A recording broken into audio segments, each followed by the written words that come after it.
இன்றைய வேளாண் தொழில்நுட்ப பகுதியில் மாவில் கிளை படர்வு மேலாண்மை குறித்து கிருஷ்ணகிரி மாவட்டம் ஜீனூர் தோட்டக்கலை கல்லூரி மற்றும் ஆராய்ச்சி நிலைய தோட்டக்கலைத்துறையின் இணை பேராசிரியர் முனைவர் எஸ் ஸ்ரீவித்யா அவர்கள் தரும் தகவல்கள்.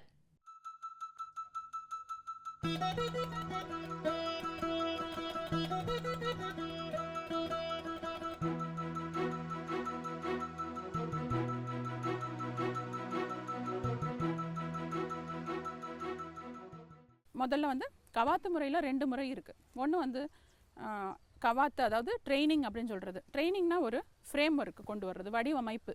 முதல்ல செடியை ஒரு வடிவம் கொடுக்கணும், அப்புறம்தான் கவாத்துக்கெலாம் வைப்பணும். ஸோ முதல் 3 வருஷம் மாமரம் வச்சுட்டு முதல் 3 வருஷம் நம்ம பண்ணுறதுக்கு பேர் வடிவமைப்பு. வடிவமைப்புனா முதல்ல கீழே எதுவும் கிளைகள் வரக்கூடாது, மேல் அடுக்கு, 1 அடுக்கு, 2 அடுக்கு, 3 அடுக்குன்னு அந்த மாதிரி வடிவம் கொடுக்கறது தான் வடிவமைப்பு.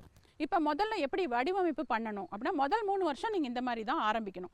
ஸோ நேராக வளர்கிற ஒரு செடி ஒரு 75 சென்டிமீட்டர், அவ்வளோதான், 2 அடிக்கு மேலே வரும்போது என்ன பண்ணணும், இந்த நுனியை நீங்கள் இந்த நுனியை கட் பண்ணிடணும், அவ்வளோதான். ஸோ இப்போ கீழே இந்த நுனியை வெட்டின இடத்துல நீங்கள் என்ன பண்ணணும்னா, காப்பர் ஆக்சி குளோரைடு அப்படின்ற ஒரு பூஞ்சானத்தை மருந்தை நம்ம தடவி விடுறோம். இது ஏன் தடவி விடுறோம்னா, இதில் நோய் இதெல்லாம் தாக்காமல் இருக்கணும் அப்படின்ட்டு. ஏன்னா இதை நம்ம பத்திரப்படுத்தணும், வெட்டின இடத்த காப்பாற்றணும். இப்போ இந்த இலையெல்லாம் இருக்கட்டுமா, இருக்கட்டும். இப்போ இங்கேருந்து நம்ம வெட்டி விட்டோம். இந்த இடத்துல என்ன ஆகும் அப்படின்னா, இங்கேருந்து நம்மளுக்கு கிளை பிரியும். இப்போ அடுத்து பார்த்தீங்கன்னா, இப்போ 6 மாதத்தில் உங்களுக்கு அழகாக கிளை பிரியும். எவ்வளோ, 4 கிளை 5 கிளை வந்தால் நீங்கள் எவ்வளோ வச்சுக்கணும், 4 கிளை வச்சா போதும், அதிகமாக வச்சுக்க வேண்டாம். நல்ல அக்கண்ணா ஷேப்பில் நீங்கள் 1 2 3 4 இவ்வளோ தான், இப்படி கிளை வச்சுக்கணும். இந்த கிளையை நீங்கள் அடுத்து கொண்டு வரணும். இப்படி தான் நீங்கள் வடிவமைப்புக்கு ஆரம்பிக்கணும். ஒரு 60 சென்டிமீட்டர், 2 அடி வரைக்கும் நம்ம செடியை, 2 அடி 75 சென்டிமீட்டர் வரைக்கும் செடியை நம்ம அப்படியே ஸ்ட்ரைட்டாக வளர விடுறது. 75 சென்டிமீட்டரில் நம்ம என்ன பண்ணணும், நுனி கிள்ளி விட்டுறணும். ஏன் நுனி கிள்ளி விடுறோம் அப்படின்னா, அதுக்கப்புறம் பக்க கிளைகள் நம்ம உருவாக்கணும். அதுக்காக ஸ்ட்ரெயிட்டாக மரத்தை கொண்டு போகாமல் பக்க கிளைகள் நிறையா கொண்டு போய் அதிகமான கிளைகள் நல்ல மகசூலுக்காக நம்ம பண்ணுறது. அப்போ நுனியை நம்ம எப்படி கிள்ளி விடணும், எங்கே கிள்ளி விடணும் மேடம் அப்படின்னா, அந்த பழைய தண்டு இருக்கு இல்லையா, புதுசாக பச்சையாக அடுத்து போகும், அந்த பச்சையும் இல்லாமல் அந்த ப்ரௌனாக இருக்கும்ல தண்டு முத்து, அந்த இடத்துல நம்ம அந்த இடத்துல நம்ம நுனி கிள்ளி விட்டுறணும். அப்போ கிள்ளி விடும்போது என்ன ஆகும்னா, இப்போ கிள்ளி விடுறீங்க அப்படின்னா அங்கேருந்து ஒரு 3-4 கிளைகள் வரும். இது ஒரு கிள்ளி விட்டதுக்கப்புறம் ஒரு 6 மாதத்தில் இந்த 4 கிளைகளும் ஒரு 2 அடி கிட்ட வரும். அப்போ இந்த 3 கிளைகள் 4 கிளைகள் அது எப்படி இருக்கணும் அப்படின்னா, நல்ல ஒரு படர்ந்து இருக்கணும், அக்கண்ணா ஷேப்பில் படர்ந்து இருக்கணும். அப்போ நல்ல ஒரு வட்டம் போட்ட மாதிரி இருக்கணும். அந்த 4 கிளைகளோ 3 கிளைகளோ உள்ளுக்குள்ளே இருக்கக்கூடாது, உள்ளுக்குள்ளே வரக்கூடாது, குறுக்கும் நெடுக்கும் இருக்கக்கூடாது, நல்லா பறந்து விழிந்த கிளைகள். முதல்ல நீங்கள் செடி நட்டுட்டு 2 அடியில் இந்த மாதிரி இந்த மாதிரி 3 கிளைகள் பிரிஞ்சிருக்கு. இந்த கிளைகள் இப்போ இப்படி வந்திருக்கு. இப்போ வர்ற இடத்துல பார்த்தீங்கன்னா இதுதான் முதல் நிலை கிளை. இந்த முதல் நிலை கிளையில் 3 பிரியும். அப்போ இங்கே பார்த்தீங்கன்னா இதில் பிரிஞ்சிருக்கு, 3 பிரிஞ்சிருக்கு. அப்போ நம்ம என்ன பண்ணணும், இதுலேயும் பிரியும். அப்போ முதல் நிலை கிளையில் 3 கிளை விடணும். இதுலேருந்து 3 கிளைகள், 2ஆம் நிலை. அப்படியே நம்ம என்ன பண்ணணும்னா, ஒரு 8 அடி வரைக்கும் நம்ம ஒவ்வொரு 3 பிரிக்கிறோம்ல, அதில் 3 கிளைகள் நம்ம விட்டால் போதும், அதிகமாக நம்ம விட தேவையில்லை. இப்போ பார்த்தீங்கன்னா இதில் இந்த நடுவில் இருக்கிற கிளைகளை நம்ம அகற்றிடலாம். இதை நம்ம கட் பண்ணிடலாம். எங்கே கட் பண்ணணும் அப்படின்னா, அந்த கிளை முத்துற இடத்துல, அதாவது பச்சையம் போகிற இடத்துல நீங்கள் கட்டு கொடுக்கணும். அப்போ இப்போ பார்த்தீங்கன்னா இந்த கிளையில் 2 கிளை விட்டுருக்கோம். இந்த 2 கிளையில் இது இப்போ பிரியும். இதை இப்போ பார்த்தீங்கன்னா முதல் கிளை இதில் 2 கிளை பிரியுது, இதில் 2 பிரிச்சிருக்கும். அப்போ இதில் நம்ம போயிட்டுருக்கு, இங்கே பிரியுது. இந்த நடு இதை எடுத்துடணும். ஏன் நடு இதை எடுக்கிறோம்னா, நடுவில் இருக்கிற கிளை ஸ்ட்ரெயிட்டாக போகும். நம்ம எப்பயுமே சூரிய வெளியும் காற்று வெளிச்சமும் நம்மளுக்கு வரணும். அதனால் இப்படி 2-3 பிரிக்கும் போது நல்லா இப்படி பூ மாதிரி பிரியணும் எல்லா கிளைகளும். இதுலேயும் பார்த்தீங்கன்னா நம்ம அப்படி தான் பிரிச்சிருக்கோம்.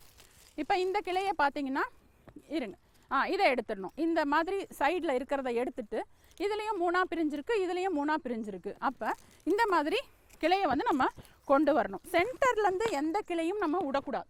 அப்போ மரத்தோட சென்டர் நம்ம ஓப்பனாக வச்சுக்கணும். அப்போ தான் உங்களுக்கு இந்த மாதிரி நீங்கள் வடிவமைப்பு பண்ணிகிட்டே வரீங்கன்னா, இது இப்போ 2 வருஷம் ஆச்சு, இன்னும் 1 வருஷம் வரைக்கும் நம்ம நல்லா இந்த டைமில் பூ பூக்கிறத எடுத்துடணும். காய் பூக்கெலாம் நம்ம ஆசைப்படக்கூடாது.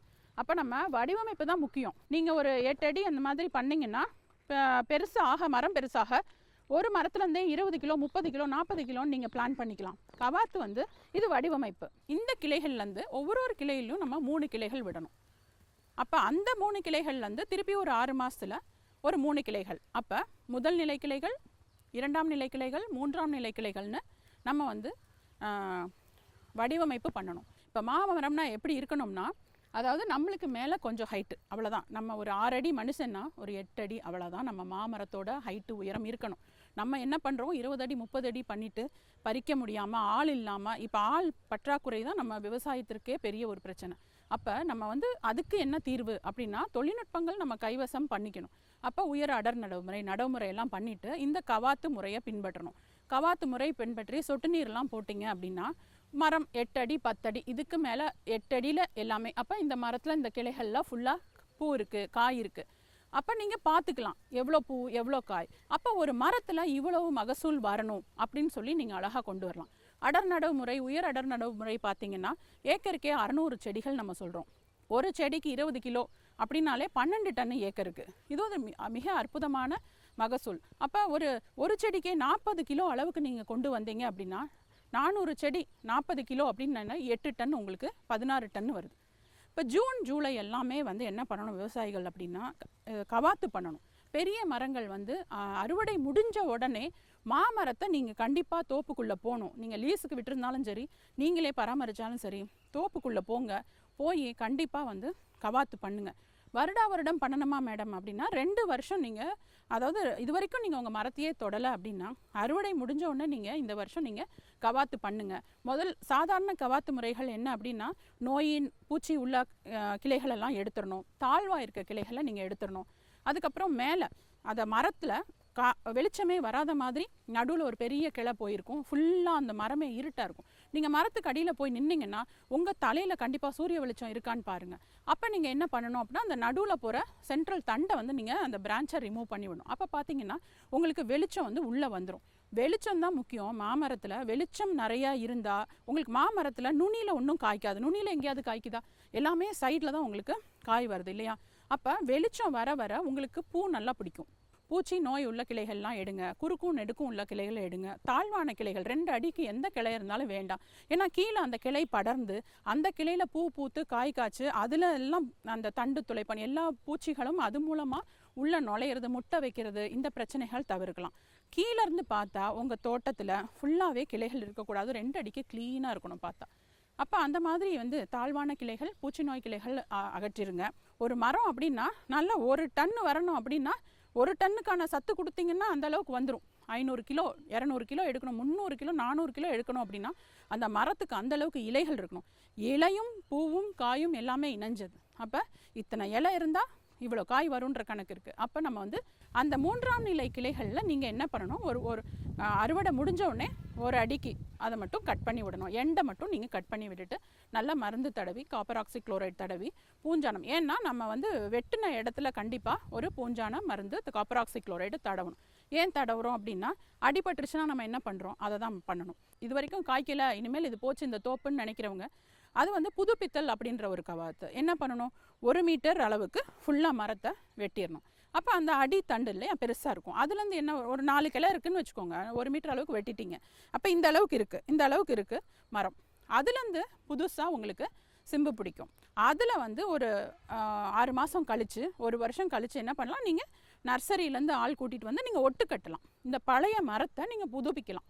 பழசு பெங்களூராவாக தான் இருந்திருக்கு, தோத்தாபுரி கிளிமூக்குன்னு சொல்கிறோம் இல்லையா, அந்த ரகம் நல்லா இல்லாத ரகம் ஒரு 50 வருஷம் ஆச்சு, வேஸ்ட் ஆகி போச்சுன்னா அதுவே நீங்கள் கேசர், நல்ல வெரைட்டியெல்லாம் இருக்குது, ரத்னா, நல்ல மல்லிகா, இந்த ரகங்களை நீங்கள் வந்து அந்த 1 மீட்டர் அளவுக்கு வெட்டி புது சிம்பு வருது இல்லையா, அதில் வந்து நீங்கள் ஒட்டு கட்டி புது ரகத்தை கட்டி நீங்கள் அதை வந்து இன்னும் ஒரு 40 வருஷம் நீங்கள் வந்து அறுவடைக்கு பயன்படுத்தலாம். அழகாக வந்து உங்களுக்கு காய் பிடிக்க ஆரம்பிச்சிடும். அப்போ நீங்கள் கவாத்து அப்படின்றது சும்மா வெட்டி போடுறது இல்லை. சின்ன மரத்தை வடிவமைப்பு பண்ணுறோம், பெரிய மரத்தை மகசூலு கொண்டு வர்றோம், இல்லை முடிஞ்சு போச்சுன்ற தோப்பை வந்து புதுப்பிக்கிறோம். இப்போ பெரிய மரங்கள், அதாவது அறுவடை முடிந்த மரங்கள் நிறையா இதில் வந்து வடிவமைப்பு பண்ணாமல் இருக்கும். அப்போ எப்படி பண்ணணும் அப்படின்னா, இந்த சின்ன கிளைகள், தாழ்வாக வர்ற கிளைகளை நம்ம வந்து கட் பண்ணி எடுத்துடணும். குட்டி கிளைகள், நம்மளோட முக்கிய கிளைகள் தான் நம்மளுக்கு உணவு, பூவும் காயும் கொடுக்கக்கூடிய கிளைகள். சின்ன சின்ன கிளைகளை நம்ம அப்புறப்படுத்திடணும். இதுதான் கரெக்டான சமயம். ஜூலை மாதத்தில் நீங்கள் கவாத்து பண்ணணும். இப்போ நடுவில் போகிற கிளை, இப்போ மாமரத்தில் ரொம்ப வடிவமைப்பே பண்ணாத மரத்தில் வந்து உங்களுக்கு சில கிளைகள் ரொம்ப நடுவில் போயிட்டுருக்கும். அந்த கிளைகளை இந்த மாதிரி, இது வந்து கவாத்து செய்யும் கருவி. இந்த கருவி மூலமாக நீங்கள் அந்த கிளையை மட்டும் எடுத்துடலாம். நல்லா வந்து நுனி வரைக்கும் கட் பண்ணி எடுக்கணும். ஏன்னா அந்த உணவு வந்து அந்த நுனியில் போய் நின்று தங்கிவிடக்கூடாது. அதனால் நீங்கள் கட் பண்ணுறது நல்லா நுனியோட கட் பண்ணணும். குறுக்கும் அந்த வளைஞ்ச கிளைகள், குறுக்கும் நெடுக்கும் இருக்கிற சின்ன சின்ன கிளைகளை நம்ம கவாத்து பண்ணிடலாம். இப்போ இந்த மரத்தில் பார்த்தீங்கன்னா அந்த ஒரு கிளை வந்து நடுவில் ரொம்ப பெருசாக அந்த சூரிய வெளிச்சத்தையே தடுத்துட்டு இருந்தது. அதை நம்ம அப்புறப்படுத்திட்டோம். சின்ன சின்ன கிளைகள் இந்த மாதிரி எடுக்கிறது. நிறைய கவாத்து கருவிகள் நம்ம மார்க்கெட்டில் கிடைக்குது. இந்த மாதிரி ப்ரூனிங் ஷியர்ஸ், சிகேச்சர் இதெல்லாம் வந்து உங்களுக்கு டீசல் ஆப்ரேட்டட் ப்ரூனிங் கவாத்து கருவி கிடைக்குது. இது வந்து நீங்கள் கவாத்து கருவி இப்போ ஆள் இல்லாத சமயத்தில் இந்த மாதிரி ஒரு ஆள் வச்சு நீங்கள் கவாத்து பண்ணி முடித்த உடனே இந்த காப்பர் ஆக்சி குளோரைடுன்ற மருந்தை வந்து நீங்கள் வெட்டின இடத்துல உடனே கையோட தடவிடணும். ஏன்னா அதில் வந்து உங்களுக்கு மழை காலன்றனால நீங்கள் அதை வந்து நல்லபடியாக பூஞ்சானம் வச்சு சீல் பண்ணிடணும். அப்போ தான் உங்கள் வெட்டின பகுதி வந்து உங்களுக்கு காப்பாற்றப்படும். அடுத்து உங்களுக்கு கிளைகள் அங்கேருந்து நீங்கள் கிளைகள் வராமல் அது பார்க்கணும். இப்போ ரொம்ப பெரிய மரமாக இருக்குது, பெரிய மரமாக இருந்து அதில் வந்து நீங்கள் கவாத்து பண்ணணுன்னா அந்த நுனியிலேருந்து நீங்கள் வந்து நுனியிலேருந்து ஒரு அடிக்கு நீங்கள் கட் பண்ணி விட்டுறணும். நுனியிலேருந்து ஒரு அடி புதுசாக வந்திருக்க பச்சையாக இருக்கிற அந்த சிம்பை மட்டும் கட் பண்ணி விட்டுட்டு முத்துன இதுலேருந்து தான் நம்மளுக்கு பூவும் காயும் வரும். அதனால் இந்த மாதிரி ரொம்ப அடர்ந்து இருக்கிற மரங்களை நீங்கள் அறுவடை முடிந்து நீங்கள் கவாத்து பண்ணி கீழேருந்து மரம் தெளிவாக தெரிகிற மாதிரி நீங்கள் பண்ணிக்கணும். இப்போ நுனி கவாத்துன்னு ஒரு கவாத்து இருக்குது. அதாவது உங்கள் பெரிய மரங்களில் நம்ம நுனியில் வந்து பார்த்திங்கன்னா வெட்டி விட்ட இடத்துலேருந்து நிறையா போன வருஷம் காய்ப்பு முடிஞ்சு நிறைய கிளைகள் சிம்பு முளைச்சிருக்கும். இப்போ இதில் பார்த்தீங்கன்னா 1 2 3 4 5 6 7 சிம்பு இருக்குது. இப்போ இந்த 7 வந்து நம்மளுக்கு தேவையில்லை. அப்போ உணவு வந்து சரியான முறையில் வந்து உங்களுக்கு டிஸ்ட்ரிபியூட் ஆகாது. அப்போ நம்ம இதை வந்து 4 குறைச்சிட்டோம் அப்படின்னா இதுலேருந்து உங்களுக்கு பூவும் காயும் உங்களுக்கு நல்ல ஒரு டிஸ்ட்ரிபியூஷன் இருக்கும். அப்போ நம்ம இதை வந்து நுனி கவாத்து 1 2 3 4 நல்ல காற்றோட்டமாக இருக்கிற இதில் நம்ம இப்படி விடணும். மேலும் விவரங்கள் பெற முனைவர் எஸ் ஸ்ரீவித்யா அவர்களை 09486126635 என்ற கைபேசி எண்ணில் தொடர்பு கொள்ளலாம்.